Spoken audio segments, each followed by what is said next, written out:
Good afternoon and welcome back to Dali, China. Today is going to have a slightly different feel to it.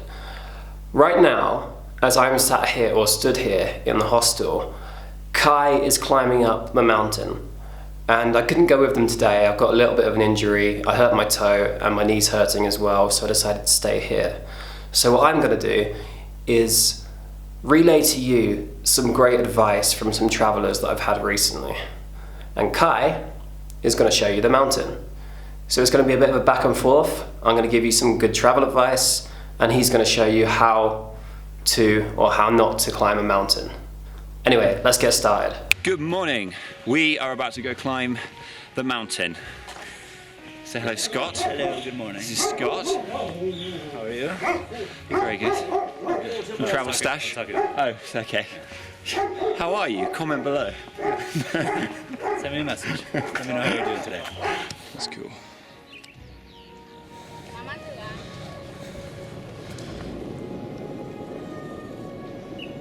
It's about 8:15 in the morning and we're trying to find the base of the mountain because we're going to climb it.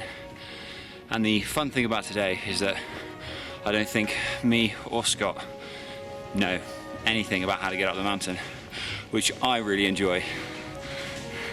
Now all of this travel advice is coming from a Facebook group that I'm currently running.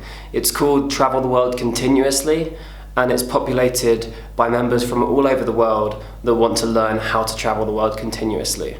I'll put the link below, and if you want to sign up to that, just click to join and I'll accept you and you'll be part of that community. So the topic of this week's advice thread was, what is your best advice for budgeting and saving money while traveling? First piece of advice comes from Liz Galuli, who is actually also running a blog here in Dali, and you can check that out. It's called Moxie Epoxy. So it goes like this. My advice is to avoid booking hostels and hotels in advance.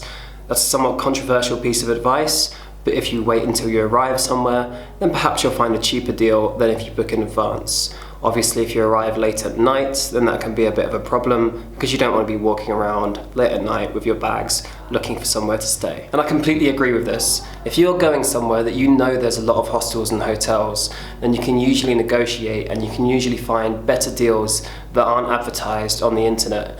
If you book in advance, you pay the flat rate that they advertise on the internet and there's no wiggle room. If you wait until you arrive, then obviously you might be able to get a cheaper deal if you negotiate with them. The only drawback to that is you might be walking around for a long time with your backpack and you don't want to be doing that late at night or in the heat. That's the first piece of travel advice. Thank you, Liz, and back to you, Cai.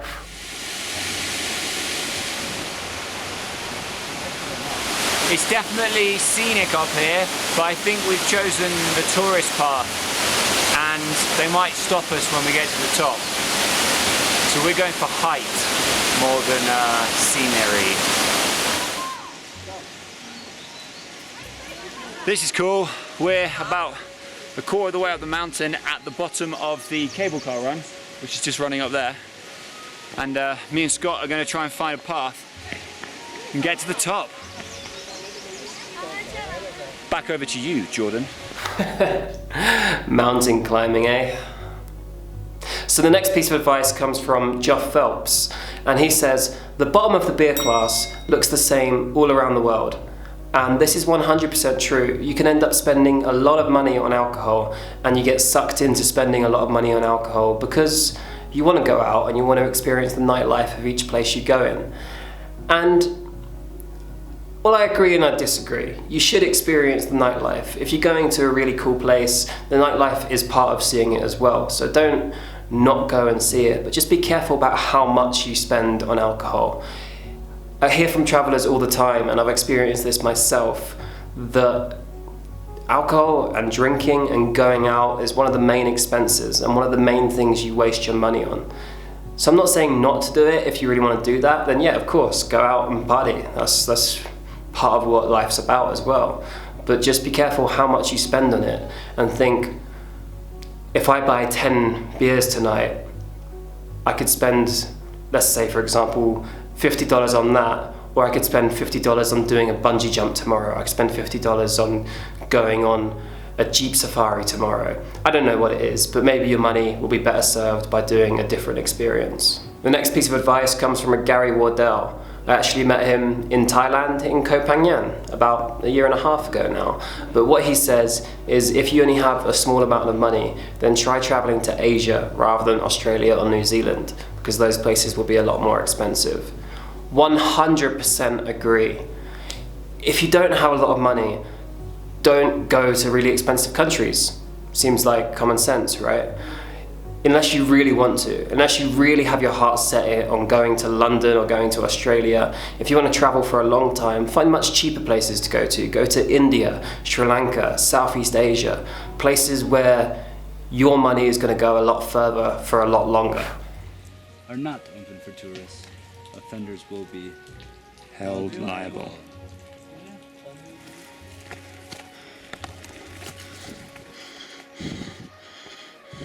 So this does look like quite a well-defined path. So I think we're gonna try and give it a go. It's 3 o'clock, and what time do you want to stay out to? Like near 6, head back? Yeah, we don't want to be caught out here in the darkness, but we're gonna head as high as we can. Let's go.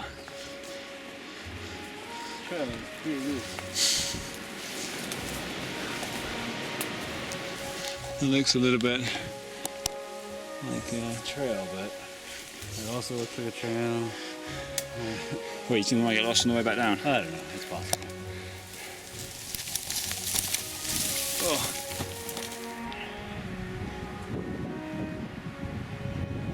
Okay, so now we have completely lost the trail. It's just bamboo. That's all there is. We've been hiking since, well, I say 8:30. And it's now 4 o'clock.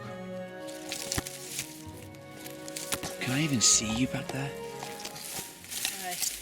Next up, this advice comes from Alice, who is also here from Teacake Travels.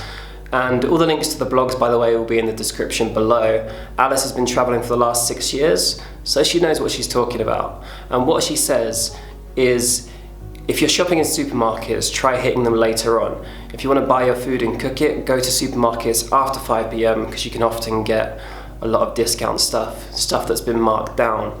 And this is true. I did this all the time, not just traveling, but I did it while I was in uni as well, just waiting for the reduced items. And you can still get some great food just because it's just about to go off. And it's still perfectly fine.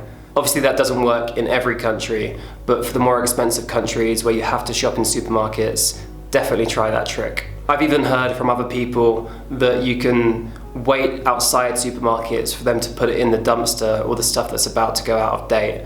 And I've never done that myself, but if you really want to pinch some pennies, then that's an option as well. Nicole Billett says hitchhike. She's done this all over the world, and it can be a great money saver. And of course, it can. It really can. Transportation will be one of your main expenses, so if you can get that for free with some good conversation, then yeah, why not? Just always be careful. Always be careful about, if you're on your own in a strange place and you don't feel comfortable, then don't hitchhike. If you feel comfortable doing it, then do it. It's just about being safe as well. And I'm not saying that to fearmonger. Everyone I know that's ever hitchhiked, including myself, has been absolutely fine. But I'm just saying it just to be careful, because you never know. And that's all the news for now. Over to Kai with the weather. So it looks like this is as high as we go. We came up the wrong way.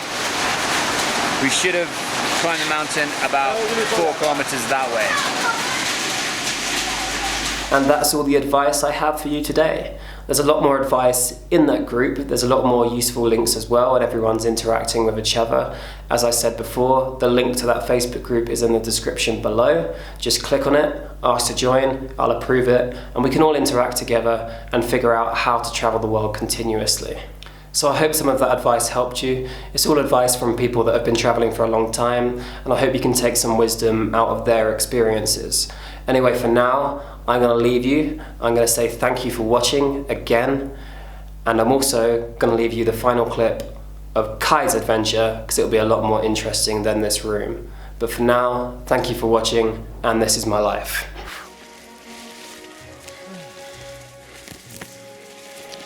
Hey, Okay.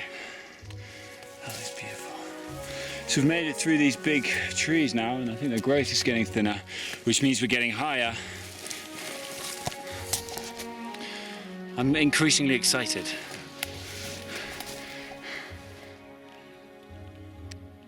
So beautiful.